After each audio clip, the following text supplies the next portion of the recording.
Émission Déshabillons-les, présentée par Hélène Risser. Et ce soir, on vous parle des politiques justement face à la crise. Belle soirée et à demain.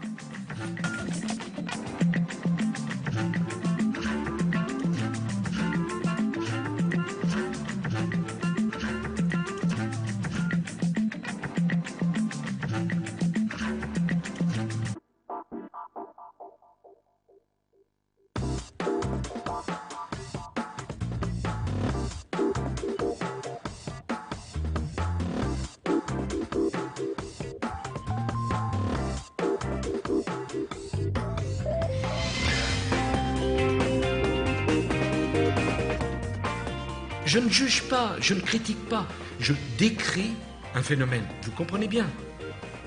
Plus de chômeurs, moins de parts de marché.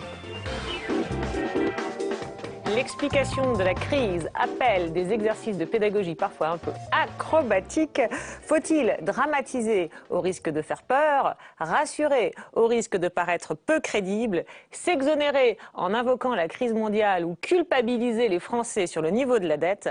Depuis maintenant 40 ans, date du premier choc pétrolier, les politiques hésitent entre ces stratégies, lesquelles ont été mises en œuvre et avec quels résultats? Pour répondre à ces questions et pour déshabiller en tout bien, tout honneur, les politiques face à la crise, avec nous 4 invités. Maurice Thévenet, professeur de management à l'ESSEC, pour nous dire si les politiques savent trouver les bons mots dans la tempête. Michel Bétan, spécialiste de la communication chez Euro-RSCG. Vous avez longtemps travaillé avec Xavier Bertrand dans ses ministères et à l'UMP. Vous connaissez donc concrètement les problèmes de communication de crise. Pierre Zemmour, fondateur de l'association Communication Publique, expert de la communication. Vous avez conseillé Michel Rocard. Et enfin, Denis Bertrand, sémiologue et habitué de l'émission, pour commenter cet exercice rhétorique que la crise impose aux politiques, celui de la pédagogie pour expliquer la situation, faire passer rigueur et austérité. On a vu un petit extrait de Nicolas Sarkozy, on va voir la suite de ce grand exercice de pédagogie. Alors qu'est-ce qui se passe avec la dette? Enfin, pardon, si je vous ennuie, arrêtez, mais c'est ce qu'il faut comprendre, le phénomène. Il faut prendre le temps de comprendre. Avec la dette, on arrive à quoi? Des déficits, bien sûr, mais on arrive à autre chose. C'est l'accumulation de création monétaire qui ne correspond pas à de la création de richesse. Donc on arrive à l'inflation, donc on arrive à quoi? À la financiarisation. Donc on arrive à la spéculation. Pourquoi? Parce que la dette arrive, elle est financée par de la monnaie. Il y a donc beaucoup d'argent disponible, et cet argent va où? Là, on peut gagner rapidement. Donc se créent immédiatement des bulles. La bulle spéculative sur l'immobilier, comme c'est bizarre. En même temps que le pays s'endettait, l'immobilier montait. Pourquoi? Parce qu'il y avait des disponibilités, comme on dit, des liquidités financières qui permettaient à monsieur A de vendre à monsieur B le logement, et chaque fois en faisant la culbute. Voilà, et hop, le pays s'endette, la bulle spéculative, beaucoup de gestes, beaucoup plus que d'habitude. Denis Bertrand, pourquoi, selon vous, est-ce que c'est un support à la pédagogie, et que pensez-vous de cet exercice? C'est probablement la contagion du tableau noir, enfin du tableau vert. Ah d'accord, donc il se vit prof, là. Il se vit prof, bien sûr. Il y a un tableau derrière lui, il est dans une université. C'est-à-dire qu'il adopte un discours pédagogique, mais la caractéristique, à mes yeux, c'est l'excès dans l'emploi des techniques pédagogiques. C'est-à-dire qu'on a un usage intensif de tous les procédés rhétoriques de l'explication. Ah d'accord. Par exemple, la multiplication des questions rhétoriques, qui forment une véritable litanie. C'est-à-dire que chaque réponse, chaque objet est une réponse à une question rhétorique posée. Pourquoi? Comment? Etc. D'accord, donc il y a trop de pourquoi, trop de comment, trop de liens, multiplication trop... des donc. J'ai compté, il y a dans cet extrait 5 donc, en moins d'une minute. Tout... C'est-à-dire que tout est mis en relation de cause à effet, de cause à conséquence, c'est-à-dire dans une structure de discours rhétorique, et en plus, il y a évidemment l'usage des schémas. Le schéma, par exemple, l'exemple type. D'accord, en fait, il mime le schéma au tableau. Oui. Et évidemment, accompagnant tout cela, une gestualité qui est entièrement figurative, c'est-à-dire que les gestes accompagnent les types de raisonnement. la bulle va devenir une sphère, les montées et les descentes, les graphiques vont se former. Mais alors, Denis Bertrand, vous dites finalement, il surmultiplie, on va dire, les trucs de prof, quoi, voilà, pour faire passer son message. Le résultat, c'est que ça surmultiplie l'efficacité ou pas, finalement? Je crois que ça multiplie les signes formels du discours explicatif et ça fait disparaître l'explication. C'est-à-dire qu'il n'arrête pas de dire « je suis en train de vous expliquer, je suis en train de vous expliquer ». Dans le contenu... D'accord, il est dans la mise en scène du président qui explique. Michel Bétan, un petit mot, vous voyez, approuvé en fait, hein, vous étiez... Non, mais je crois qu'il faut d'abord remarquer que... tous les hommes politiques, lorsqu'ils ont à faire à une situation extrêmement compliquée... L'économie, c'est dur à expliquer. Ils essayent tous de la pédagogie. Et la pédagogie, lorsqu'il faut expliquer la crise, c'est d'une difficulté majeure, parce que nous savons tous que notre pays est réfractaire à tout ce qui est économie. Les sciences économiques sont très peu enseignées, et tout d'un coup, lorsqu'on a affaire à une crise qui n'est pas que économique, qui est financière, qui est sociale, qui est sociétale, eh bien tout d'un coup, l'homme politique se trouve devoir expliquer quelque chose qui est inexplicable et qui n'est pas compréhensible de tout le monde. Donc vous dites s'il fait ça, c'est parce que fondamentalement, il a du mal à l'expliquer par rapport, compte tenu du niveau, on va dire, moyen de la population. C'est compliqué. Il n'est pas le seul président de la République qui s'est exercé, qui a essayé d'expliquer la crise, l'économie. On a vu Mitterrand, Giscard en son temps. Chacun essaie d'expliquer avec ses mots, avec sa gestuelle, qui ne correspond pas parfois aux mots et qui donne parfois l'inverse de ce qu'il veut dire. Alors la question que ça peut poser, et je vais vous faire réagir parce que nous, on est des bons élèves, puis on a une bonne mémoire et ça nous a fait penser à d'autres moments d'histoire, hein, d'autres politiques qui ont expliqué la crise, notamment en son temps, Pierre Mauroy, Premier ministre de Mitterrand en 1983, lors du tournant de la rigueur, et lui aussi, hein, ce qui nous a frappé, alors c'est pas les mêmes gestes que Nicolas Sarkozy, mais lui aussi faisait pas mal de gestes pour faire passer un budget visiblement un peu indigeste. Un budget essaie de traduire le mieux possible la politique du gouvernement. La politique du gouvernement, c'est le plan de rigueur, commencé en juin 82, qui se termine le 31 décembre de cette année, 83, mais la rigueur s'impose encore, hein, comme méthode en 84, ce sera par conséquent un budget de rigueur. Pour autant, le 1er janvier 84, ce sera l'application de notre plan, c'est-à-dire que nous allons être mobilisés vers nos objectifs à moyen terme, à court terme et à moyen terme. Le budget doit traduire cette réalité.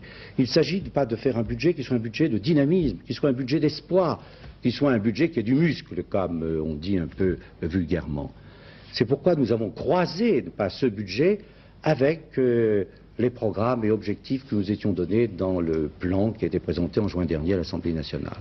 Voilà, c'est quand même plus sobre que Nicolas Sarkozy, mais c'est vrai qu'on a l'impression aussi qu'il s'en mêle et que c'est très très compliqué. Alors il utilise la métaphore du muscle, mais enfin on se demande où est le muscle et où est la graisse dans ce budget. Alors on ne va pas décortiquer le budget de 1983, surtout pas, mais effectivement poursuivre. Pourquoi selon vous, Pierre Zemmour, cette difficulté? Est-ce que vous pensez comme Michel Bétan que c'est parce qu'effectivement le niveau d'économie des Français est faible ou qu'il y a peut-être aussi une mise en scène du politique dans cet exercice de pédagogue? Je crois qu'il est toujours difficile d'expliquer les phénomènes économiques complexes, mais je pense qu'on a deux exemples tout à fait contrastés de la manière de s'y prendre. L'erreur que fait Nicolas Sarkozy, c'est de vouloir simplifier à l'extrême et à la limite, il donne l'impression de tout juste avoir compris. À force de dire des donc, il a besoin de remplacer le contenu de la démonstration par des périphrases ou des... Tandis que la causalité est beaucoup plus claire dans les propos de Pierre Mauroy. Pourquoi? Parce que Nicolas Sarkozy ne joue pas dans son rôle. Il est dans le rôle d'un professeur universitaire, encore pas très supérieur, mais qui a des élèves un peu médiocres, voilà. Faut bien le dire. Mais il n'est pas dans un rôle de président de la République qui assume un rôle d'acteur. Et c'est-à-dire qu'il nous donne des explications sur la crise, mais pas sur sa politique. C'est tout à fait le contraire que fait Pierre Mauroy. D'accord, même si Nicolas Sarkozy, à d'autres moments, effectivement, explique la politique, là, vous trouvez qu'il joue trop le rôle du prof, en clair. Voilà, il joue trop le rôle du prof avec des dangers pour lui. C'est un phénomène compliqué, dit-il. Il faut prendre le temps. Ça rejaillit sur l'acteur qui s'est absenté de ce propos, et ça veut dire, bon, il hésite en tant qu'acteur, il prend trop de temps. D'accord. Alors, on a quand même parlé beaucoup des politiques là dans le rôle de prof. Alors, on va vous faire réagir, vous qui enseignez réellement. Maurice Thévenet, qu'en pensez-vous? Est-ce que vous êtes d'accord avec les analyses exprimées? Est-ce que vous pensez qu'il y en a un qui est meilleur que l'autre? Et est-ce que c'est un bon moyen de faire passer la pédagogie que de s'y prendre comme ça? Oui, je retrouve plus le professeur dans Nicolas Sarkozy. Et je trouve qu'il donne même l'image de ces professeurs qu'on a tous connus, ces professeurs de maths, qui en général commençaient une démonstration, continuaient avec une série de suites logiques, de conséquences, mais sans savoir véritablement où on allait. Et je trouve qu'on ne sait pas où on va. On ne nous explique pas la crise, on nous explique un certain nombre de relations qui ressortissent à la crise, mais on ne sait pas véritablement où on va. Ceci dit, sur un plan technique... Vous êtes professeur de maths. Mais il s'en est bien sorti quand même. Alors... Mais en tout cas, sur le plan de la technique, il utilise les gestes, pas forcément à bon escient, mais il utilise les gestes, il trouve de l'image, ça passe. Avec Pierre Mauroy, je trouve que c'est un petit peu l'inverse. Sur le plan technique, c'est quand même pas très très bon. Oui, le muscle, se perd, le muscle, le croisement, le plan, on ne sait plus de quel plan on parle. Mais par contre, il y a un message qui transparaît, et le message qui transparaît, c'est on est dans la rigueur, mais quelque part, on maîtrise, on sait où on va. Et c'est le message qui transparaît. Justement, parce que vous avez employé ce mot qui est donc le mot rigueur, hein, effectivement un mot employé par Pierre Mauroy à l'époque, et un mot qui aujourd'hui arrache même une horrible grimace au président Sarkozy. Hein, c'est un mot que Nicolas Sarkozy n'aime pas du tout, le mot rigueur. Alors on est toujours au même moment, toujours à Strasbourg, toujours devant les mêmes étudiants. On regarde, il répond à une question. Le plan de rigueur annoncé hier par le Premier ministre ne menace-t-il pas davantage l'emploi des jeunes diplômés? Merci, Monsieur le Président. Bon, il a été annoncé par le Premier ministre, mais je le soutiens.